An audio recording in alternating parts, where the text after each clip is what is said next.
Pays enclavé au cœur de l'Afrique, le Tchad couvre une superficie de 1 284 000 km² avec une population estimée à plus de 12 millions d'habitants, augmentant de 3,6% par an et majoritairement rurale. La situation alimentaire et nutritionnelle fait partie des défis majeurs auxquels le pays reste confronté.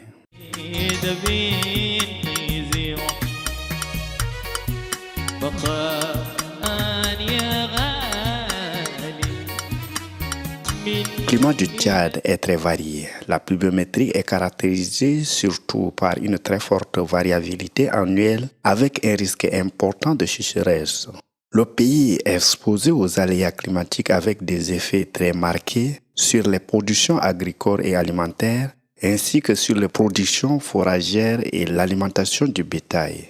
Le problème de dégradation des écosystèmes au Tchad, comme il est pour la plupart des pays sahéliens, pose vraiment des problèmes de subsistance à la longue. Et pour faire face à la menace de la dégradation des terres du Tchad, une solution durable permettant de catalyser la gestion durable des terres au niveau du paysage pour combattre leur dégradation et contribuer ainsi à la réduction de la pauvreté devrait être trouvée dans de très brefs délais. Elle doit passer par la stabilisation des superficies exploitables, donc lutte anti-érosive, lutte contre l'ensablement des cours d'eau, lutte contre le déboisement et le soutien à la fertilité des sols, parmi tant d'autres l'apport d'humus, l'apport d'engrais organiques et aussi d'engrais minéral, l'engrais vert et aussi et surtout la promotion de l'agroforesterie, la lutte contre diverses sources de pollution. Et au-delà de cela, il faut trouver une solution au problème des conflits. Le règlement des conflits fonciers surtout est en passant par le développement de la gouvernance locale et la gestion intégrée des ressources. La dégradation des terres au Tchad est fortement liée au réchauffement climatique et à la croissance de la démographie humaine du fait de la pratique d'une agriculture itinérante. Les terres sont soumises à l'érosion qui a pour conséquence la perte des qualités agronomiques des sols, d'où la baisse de production agricole. Il faut donc trouver des solutions innovantes comme l'agriculture de conservation. Les trois principes de l'agriculture de conservation sont la couverture du sol qui consiste à, une fois labouré la terre, de ne pas jeter les résidus, de garder. Et puis on a aussi l'association des cultures et la rotation qui fait partie aussi des principes de l'agriculture de conservation. Et puis on a aussi le labour minimum qui ne demande pas aller trop en profondeur, mais et de ne pas aussi utiliser le tracteur. Ça c'est dans le cadre de l'agriculture de conservation.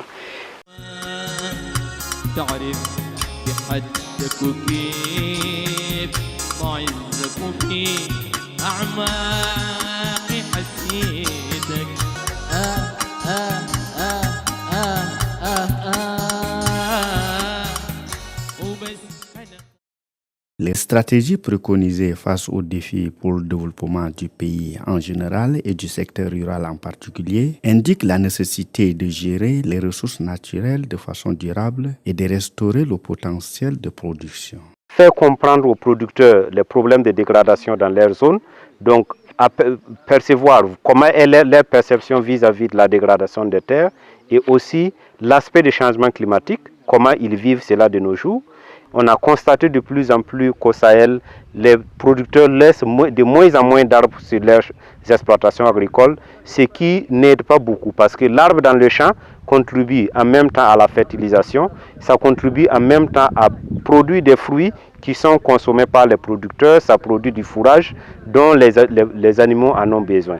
Donc cette pratique de régénération naturelle assistée, c'est vraiment outiller les producteurs et vraiment renforcer leurs capacités sur la prise en compte de l'arbre au niveau des exploitations agricoles.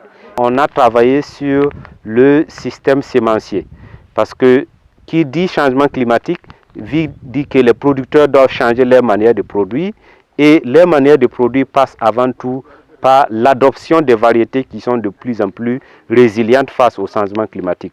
Donc durant ces jours, on a essayé de les outiller, de les montrer quelle est la bonne semence, comment il faut produire la bonne semence et comment il faut conserver cette semence. Et au-delà de cela, comment les producteurs au niveau de la région doivent s'organiser pour que les bonnes semences que quelques-uns parmi eux vont produire puissent être multipliées, puissent être disséminées de telle sorte que le maximum de producteurs puissent en faire usage les années à venir.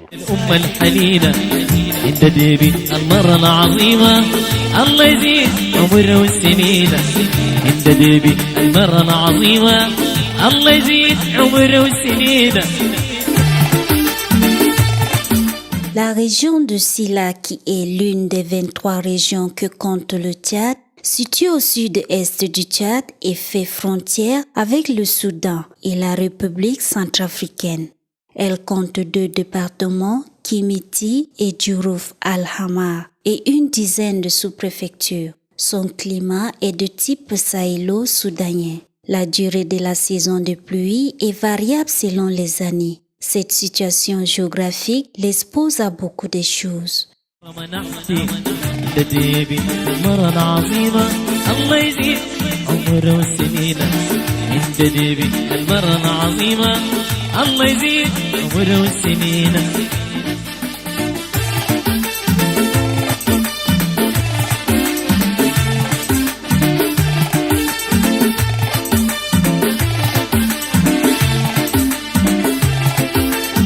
Différentes études ont montré aussi que cette zone est affectée par des événements climatiques plus extrêmes et fréquents. On note l'afflux massif des réfugiés, des déplacés et des retournés fuyant les outrances des rebelles en Centrafrique et au Soudan.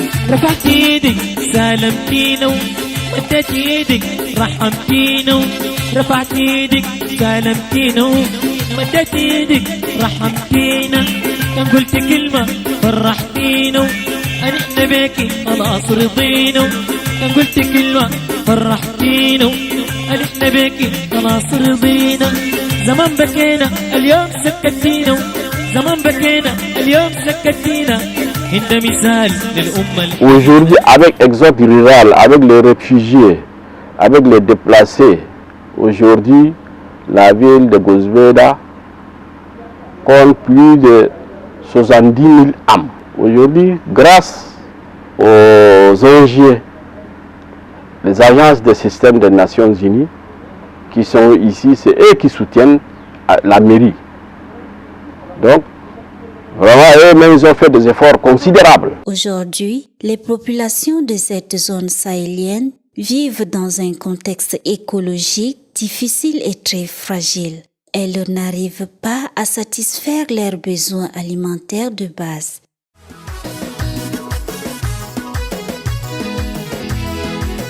Depuis l'accord de paix entre le Tchad et le Soudan, la situation humanitaire s'est stabilisée en partie sur les sites des déplacés et le camp des réfugiés. Cependant, la détérioration de la sécurité alimentaire dans la région du Sila demeure la préoccupation majeure en prenant en compte la mauvaise campagne pluviométrique entraînant une mauvaise campagne agricole qui nécessite une réponse rapide et adaptée. Ici, ils ont une connaissance forte sur les 3 principes. Le principe de labeur minimum, pour protéger la structure naturelle du sol contre la dégradation. Le 3e principe, c'est important de maintenir la couverture du sol avec le paillage. Et le 3e, c'est la rotation et l'association. Mais pour le niveau d'adoption, le plus populaire, c'est la rotation ou l'association. Parce que les paysans ici, ils disent que ça garde la fertilité du sol.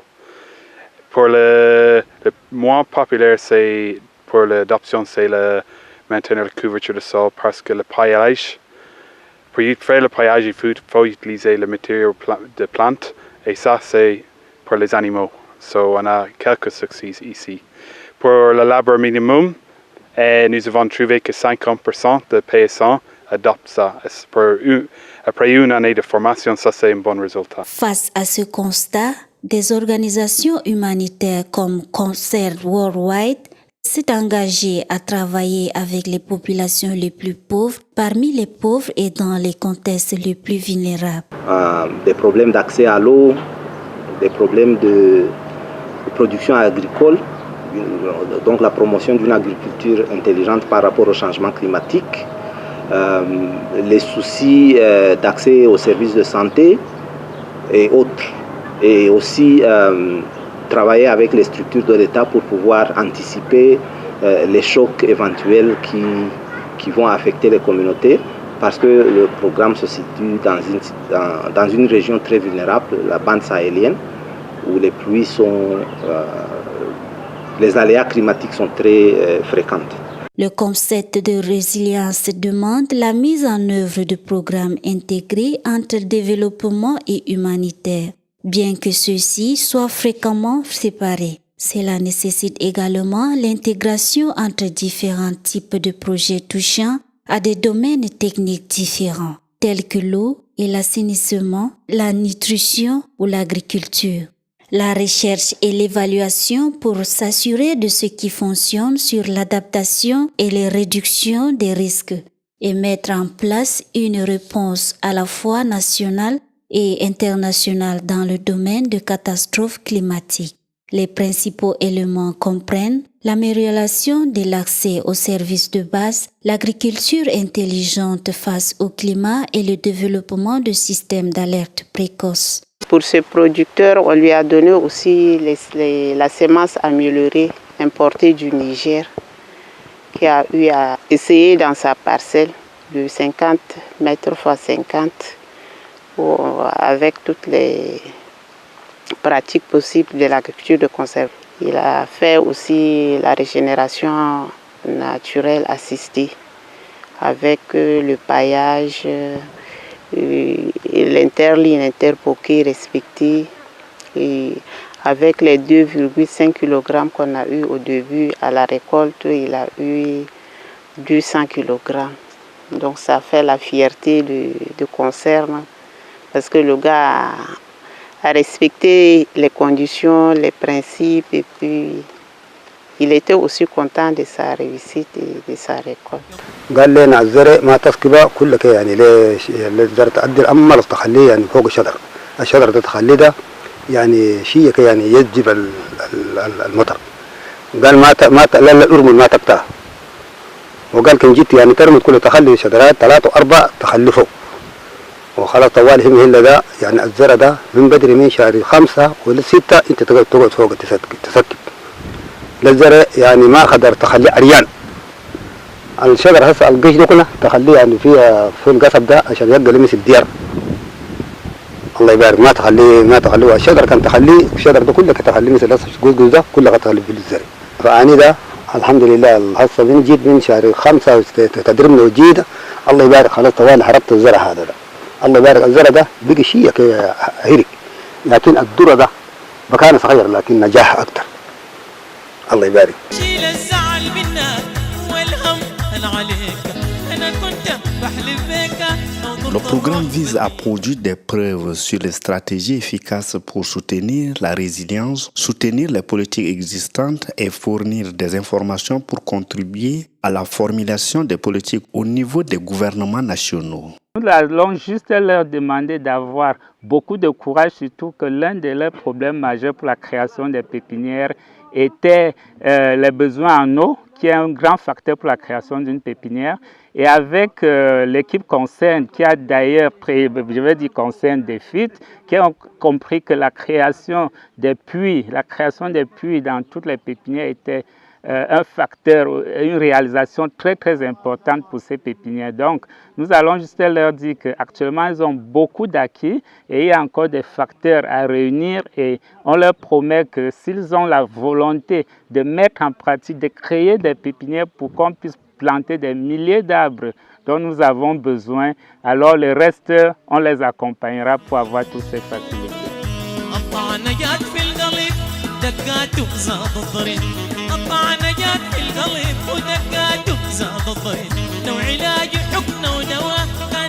Aussi, dans le cadre de la collaboration et dans le cadre de la construction de la résilience des petits producteurs est la domestication et l'arboriculture. Concernant la domestication, nous avons introduit 4 variétés améliorées de Tamarindus et 4 variétés améliorées de Ziziphus.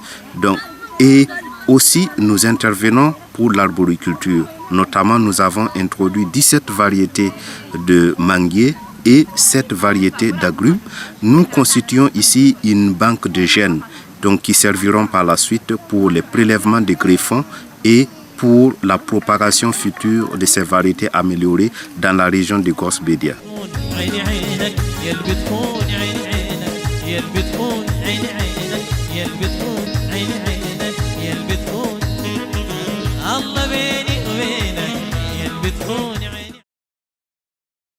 Le projet mené par ce consortium d'organisations intitulé « Améliorer la résilience des communautés grâce à des systèmes d'agriculture intelligente face au climat, de santé et d'alerte précoce » vise comme impact l'amélioration durable au niveau de la santé, de la nutrition et de la sécurité des moyens de subsistance des populations extrêmement pauvres et marginalisées de la région de Darsila, dans l'est du Tchad, qui peuvent faire face à des chocs fréquents, plus particulièrement la sécheresse et les inondations, ainsi qu'au changement prédit au niveau du climat sur les 20 années à venir. Il faut dire que BRES, c'est un programme qui réunit plusieurs composantes, dont la production des arbres fruitiers, où nous pouvons dire d'emblée la production des arbres prioritaires pour le producteur.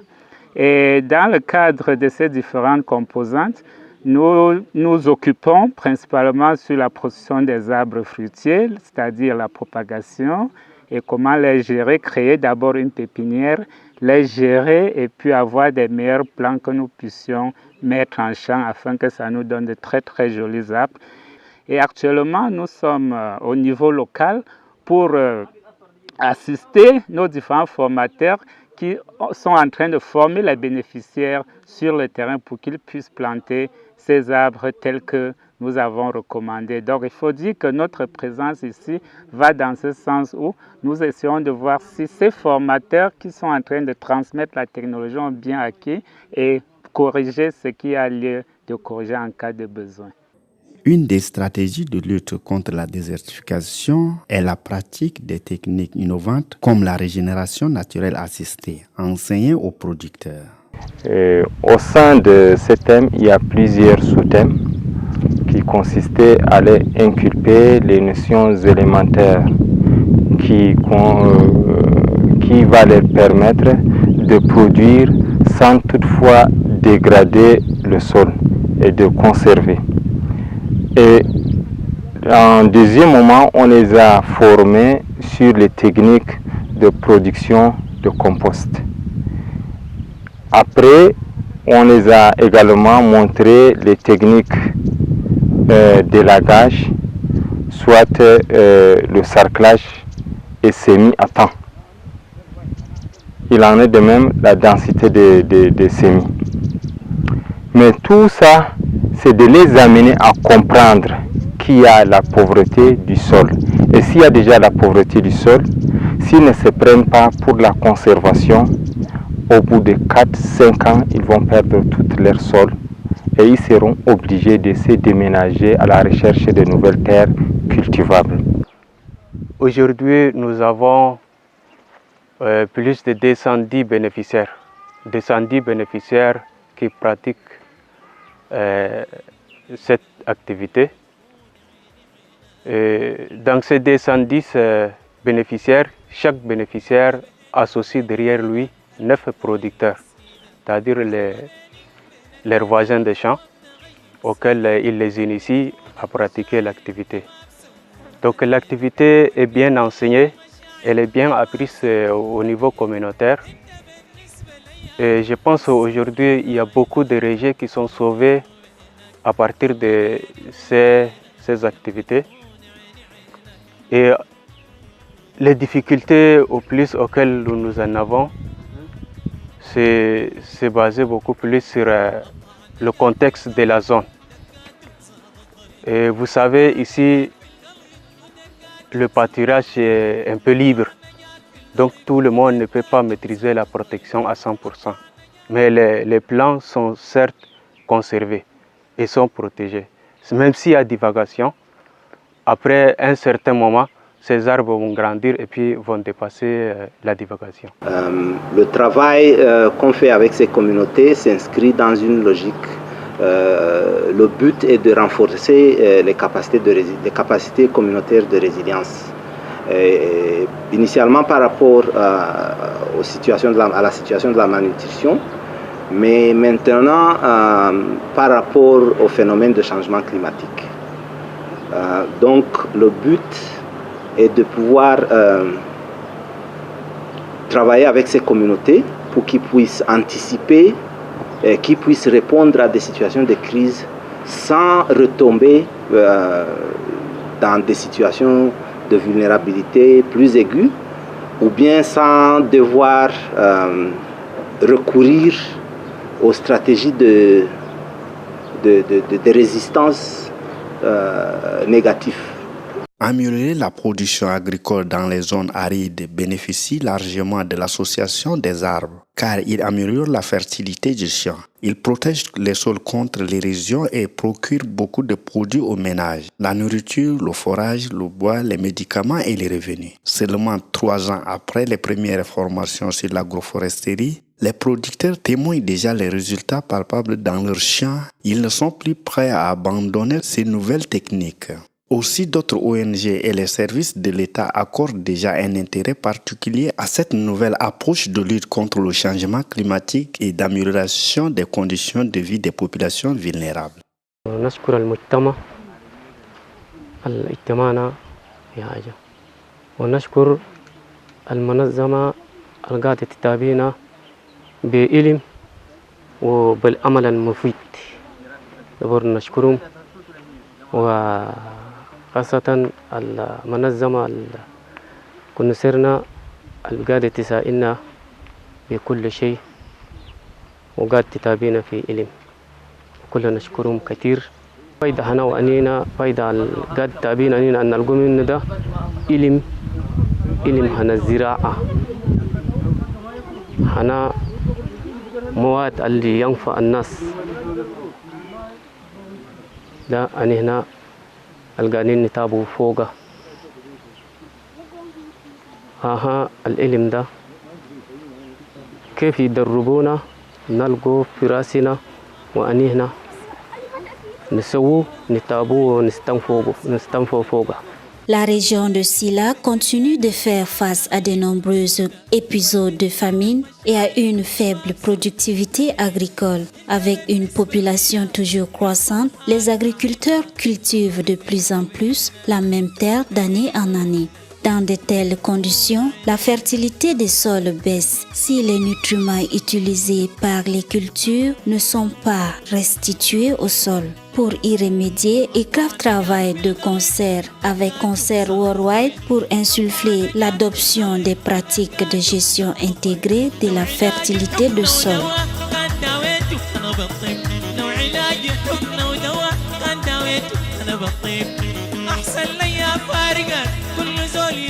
Oui, par rapport à la formation d'aujourd'hui, je pense que tous les participants ont bien appris.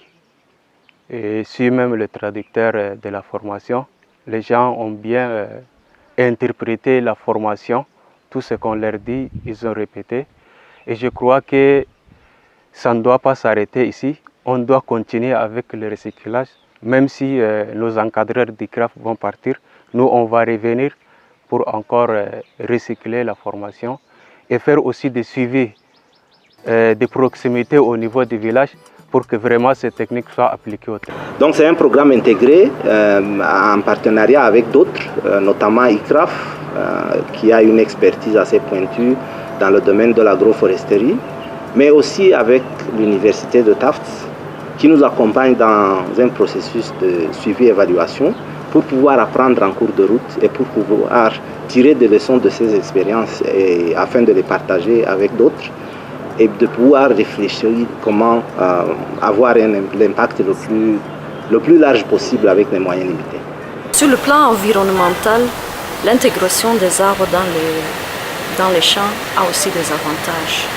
Parce que les arbres amènent de l'humidité dans le sol et protègent aussi le sol contre l'érosion. Bref, là où il y a les arbres, la population vit mieux. Donc ICRAF a beaucoup d'expérience dans d'autres pays du Sahel et apporte donc les technologies agroforestières de là-bas, les expérimente dans les conditions locales du Tchad et les transmet donc à la population. Nous formons les producteurs, mais nous formons aussi du personnel de consoeurs des autres ONG et même les gens de l'État, les vulgarisateurs de l'État, pour pérenniser les acquis.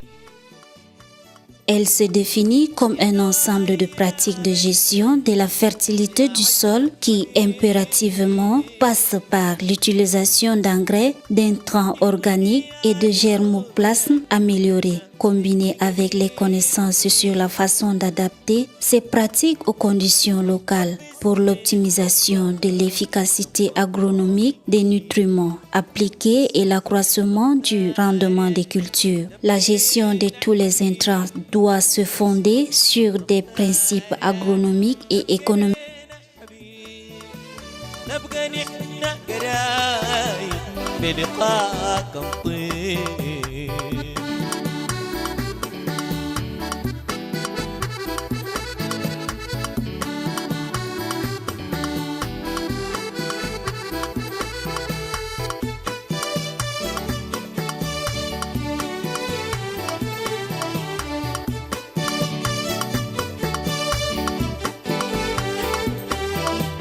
اكتفيت بعطفك من فلان وفلان، اكتفيت بعطفك من فلان وفلان فلان. البريد بريده عندي له مكان، البريد بريده له مكان. إلا ريدك انت جوا في الوجدان، قسمة الله اختارك تبقى لينا حبيب، قسمة الله اختارك تبقى لينا حبيب. نبقى نحن قرايب بلقاك نطيب.